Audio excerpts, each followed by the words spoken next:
Hello and welcome. Today we will be taking a look at the Star Wars The Black Series, The Phantom Menace, Sebulba.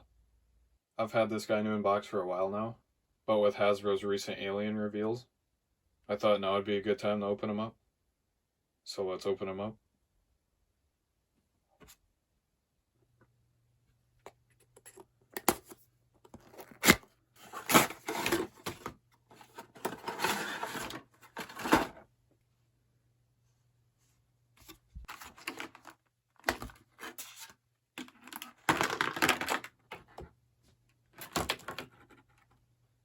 So here he is at a box for accessories. You get his racing cap. It's got some nice leathery texturing to it. Some nice ripples in the back. And then nice clear lenses. That one's got some specs in it. I don't know if it's supposed to or not. And then you get the creature that he ripped out of the vendor's hand in Mos Espa. So for the figure himself, looks really good. He's got a really nice head sculpt. They painted the jewelry pretty nice. He's got like a cross for his pupils, which you can see better in this one.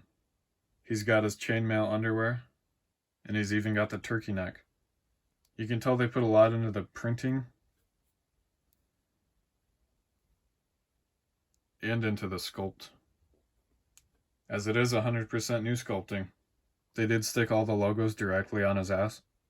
And even with this piece down, you can still see the printed serial number and the sculpted letters SA and INA. They did a really good job of making the purple on top shade into white on the bottom. They did mold the hinges at the end of the hands in purple to match the top, which is mostly covered up by the gloves anyway. Push it down, that's the only time you can really see it, so I wish they would have done white instead. And if they did do whitish tan, I don't think it would have been that hard to print over that to make it purple. And it looks like they did print over it, because you can see there's like a line on the hinge that kind of carries over. If my camera can pick it up. Yeah, to me it kind of looks like it's painted. I think it is painted. They did also put the peg holes in his feet. There's some silver stripes going down the arm. So for articulation, this is a bit different than what I'm used to, so he can look up that far, down that far. There's a dumbbell in the head. So there's a lot of movement there. So you can get nice tilt. There's a ball at the bottom of the neck. It can rotate all the way around. There isn't much tilt. I think most of it's blocked by these things. The shoulder pads are on O-rings, so they move out of the way. And they cover up more really nice printing. There is no butterfly joint, but they lift up this far. Single jointed elbow goes in that far. And at the hand, it is actually on a ball joint, so it can rotate around a lot. Just make sure you keep it aligned, because otherwise it'll do this. It can rotate all the way around.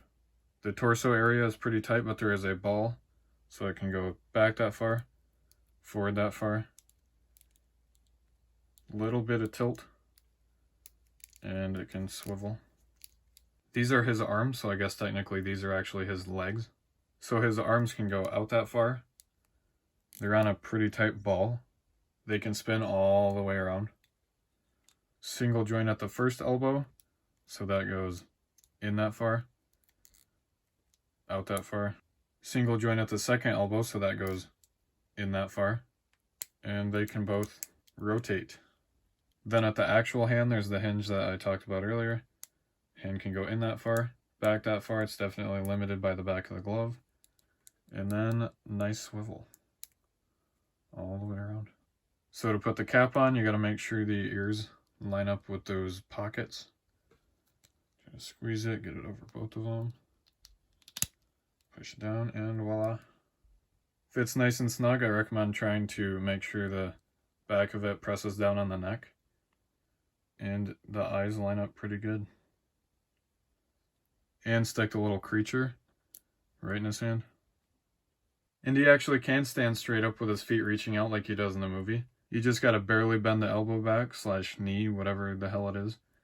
And then have the feet at different angles. And there he is.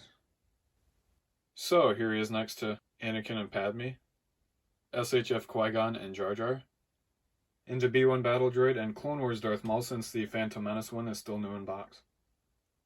I'm really glad I got this guy. He's got great articulation. You can tell they put a lot of work into him with the paint apps and the sculpting. I honestly thought we would never get him as a Black Series figure, since he's such a minor character, but it took so much to make him. But I'm glad they did. So if you're a fan of the prequels or the Phantom Menace, or you just want another alien to add to your shelf, I think he is definitely a worthy pickup. I don't think he's a necessity though, unless you specifically want Sebulba. As far as the newly revealed aliens go, I think he would obviously pair best with Watto, who for some reason has Attack of the Clone style packaging instead of the Phantom Menace, even though he actually has a different look in Attack of the Clones.